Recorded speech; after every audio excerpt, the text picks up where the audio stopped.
बिस्मिल्लाहिर्रहमानिर्रहीम। अस्सलाम वालेकुम प्यारे बच्चों, कैसे हैं? ठीक हैं? अच्छा, आज हम बेटे ये प्री 9th का जो पहला चैप्टर है इसके प्रॉब्लम्स के हवाले से कुछ बात करेंगे।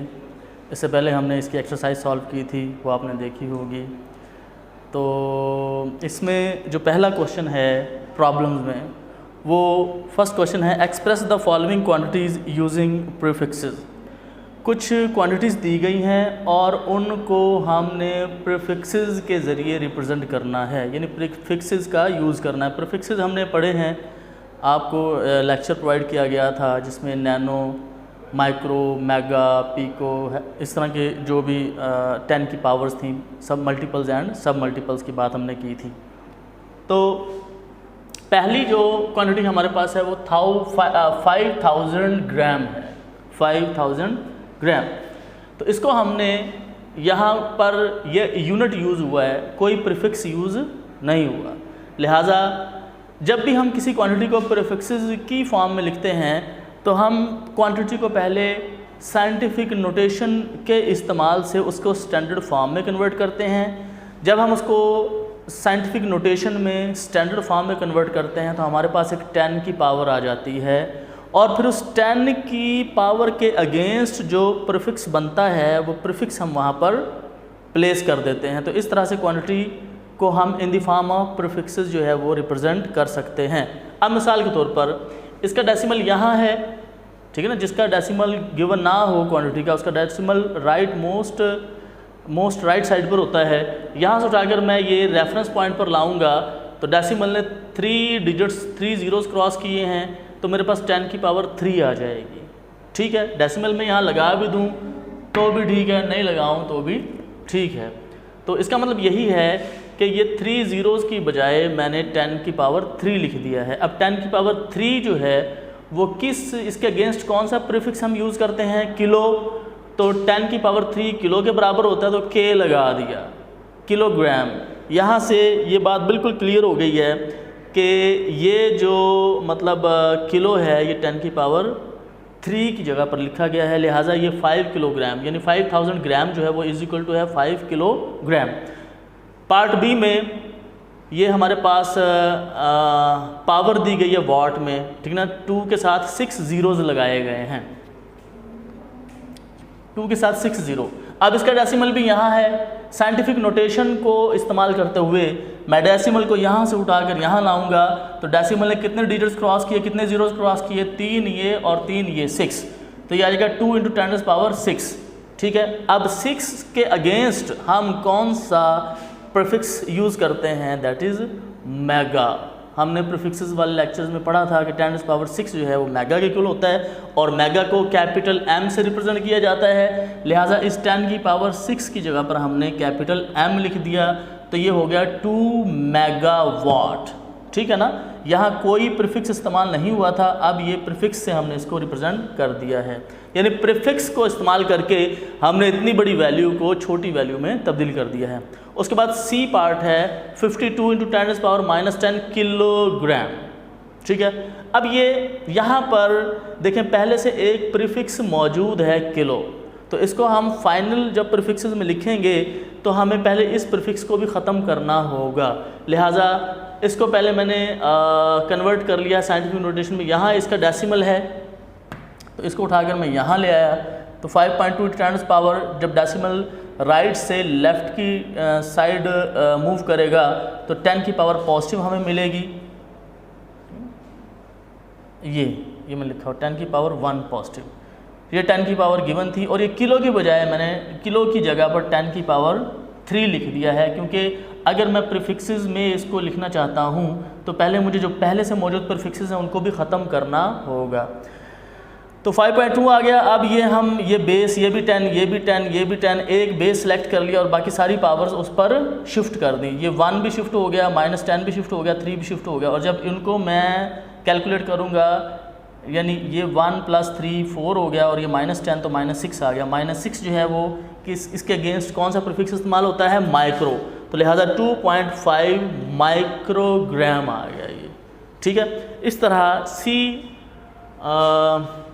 सॉरी ये डी पार्ट है, इसी लिखा होगा ना, ये डी पार्ट है। डी पार्ट में है 2 to 5 × 10⁻⁻8 सेकेंड्स है। इसको भी मैंने साइंटिफिक नोटेशन में कन्वर्ट किया स्टैंडर्ड फॉर्म में। यहाँ से डेसिमल को उठाकर यहाँ ले गए, 2 डिजिट क्रॉस किए हैं तो 10⁻2 मेरे पास आ गया। 2.25 × 10⁻2 ये 10⁻8 है। एक बेस सेलेक्ट कर लिया, बाकी पावर्स उस बेस पर शिफ्ट कर दी 2 - 10। तो जब इसको सॉल्व करूँगा तो -6 आ जाएगा। 2.25 × 10⁻6 सेकेंड्स आ जाएगा। अब ये -6 जो है ये इसके अगेंस्ट कौन सा प्रीफिक्स इस्तेमाल किया जाता है? माइक्रो। 10⁻6 मीन्स माइक्रो, तो यहाँ मैंने माइक्रो प्लेस कर दिया। ठीक है, इस तरह से हमने ये 4 क्वांटिटीज़ गिवन थी, चारों की चारों जो हैं वो उनको प्रीफिक्सेस के फॉर्म में रिप्रेजेंट कर दिया है। अगला क्वेश्चन है, हमने रिलेट करवाना है, रिलेशन कायम करना है प्रीफिक्सेस के दरमियान। 3 प्रीफिक्सेस उसने कहा है, micro, nano and pico. Micro, nano and pico. तो एक का मैं तरीका बता देता हूँ, बाकी आपने इसी तरीके से उनको आपस में रिलेट करवा देना है। मैं कहता हूँ कि अगर 1 माइक्रो बराबर है 10⁻⁻6, ठीक है ना, और माइक्रो को हम जो उसके लिए नोटेशन यूज़ करते हैं वो ये u के साथ थोड़ा सा साइड में इसको बढ़ा देते हैं। 1 माइक्रो बराबर 10⁻6। अब इसको मैंने लिखा relation between micro and nano. Micro और नैनो में मैं रिलेशन कायम करना चाह रहा हूँ। 10⁻6 को मैंने अगर नैनो में कन्वर्ट करना है तो जिसमें मैंने कन्वर्ट करना है इसको उसी से मल्टीप्लाई कर दिया, उसी से डिवाइड कर दिया। ठीक है ना। अब ये जो नीचे वाला नैनो है इसकी मैंने वैल्यू पुट कर दी, ऊपर वाले को एज इट इज़ रहने दिया। ठीक है, अब ये भी 10 है, ये भी 10 है। एक पावर बेस ऊपर वाली सिलेक्ट कर ली और इस पावर को उठाकर उसी बेस पर मैं ले गया, तो 10⁻6 + 9 और ये नैनो साथ आ गया। तो इसको सॉल्व करूँगा मैं -6 + 10 को, तो ये आ जाएगा 10⁻3 नैनो। तो ये हमारे पास आ गया कि 1 माइक्रो जो है वो 10⁻3 नैनो के बराबर होता है। ये रिलेशन कायम हो गया माइक्रो और नैनो में। इसी तरह रिवर्स में अगर हम देखें कि अगर माइक्रो को हम लेते हैं, जैसे यहाँ हमने 1 माइक्रो लिया, अगर मैं 1 नैनो लेता तो ये 10⁻⁻9। नैनो को स्मॉल n से रिप्रेजेंट किया जाता है। -9 किस में ताल्लुक़ कायम करना है? माइक्रो के साथ। तो जिसके साथ ताल्लुक़ कायम करना है उसी से मल्टीप्लाई कर दिया, उसी से डिवाइड कर दिया। जिसे मल्टीप्लाई किया उसको एज इट इज़ रहने दिया, जिसे डिवाइड किया उसको 10⁻6 लिख दिया। फिर यही बेस, ये भी बेस 10 है, ये भी 10 है, तो एक ऊपर वाला बेस सेलेक्ट करके नीचे वाली पावर उसके ऊपर शिफ्ट कर दी। तो ये माइनस में है, जब ऊपर जाएगी तो ये प्लस में हो जाएगी। जैसे यहाँ ये माइनस में थी पावर, जब ऊपर शिफ्ट किया उसको तो वो +9 हो गया। ठीक है, तो इस तरह जब 1 नैनो = -9 + 6 -3 हो गया, ये माइक्रो के इक्वल आ गया। तो 1 नैनो अगर हमसे पूछा जाए कितना है तो वो है -10⁻³ माइक्रो। ठीक है, तो मैंने ये नैनो और माइक्रो के दरमियान जो है, माइक्रो और नैनो के दरमियान रिलेशन कायम करके दिखा दिया है आपको। बाकी पीको के साथ आप खुद करेंगे इसको रिलेट। ठीक है, उसके बाद क्वेश्चन नंबर 3 है, बहुत इंपॉर्टेंट क्वेश्चन है कि आपके जो बाल हैं उनकी ग्रोथ है 1 मिलीमीटर पर डे। उसको हमने मालूम करना है 1 नैनोमीटर पर सेकंड में। 1 नैनोमीटर पर सेकंड उसकी ग्रोथ रेट कितनी होगी? ठीक है ना। तो यानी नैनोमीटर पर सेकंड में अगर कोई ग्रोथ हो तो वो कितनी होगी, जबकि आपकी वो ग्रोथ रेट दी गई है 1 मिलीमीटर पर डे। अच्छा, अब हमारे पास गिवन क्या है? 1 मिलीमीटर पर डे। इसको हमने नैनोमीटर पर सेकंड में कैलकुलेट करना है।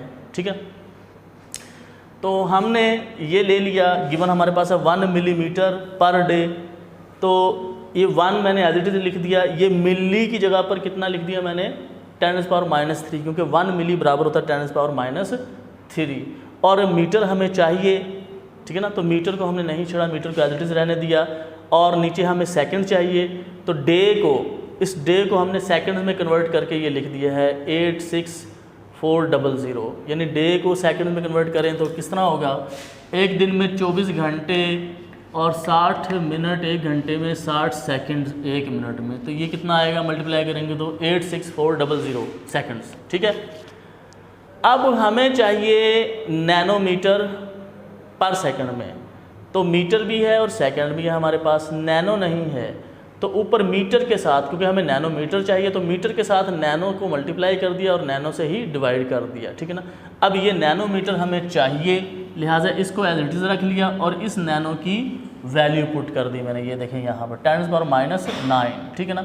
अब फिर वही बेस सेम है, तो इस -9 को ऊपर शिफ्ट करेंगे तो ये +9 हो जाएगा और ये नैनोमीटर आ गया और यहाँ हमारे पास 86400 सेकंड्स आ गए हैं, ठीक है। अब इसको जब सॉल्व करेंगे तो 10⁻6 आ जाएगा, नैनोमीटर साथ आएगा और फिर 86400 सेकंड्स, ठीक होगी बात। अब 10⁻6 का मतलब क्या है कि एक के साथ 6 जीरो लगा दिए और ये नैनोमीटर इस सेकंड को ऊपर लेकर जाएंगे तो ये इसकी पावर माइनस में आ जाती है, नैनोमीटर पर सेकंड, ठीक है। तो ये 10 लाख हो गए,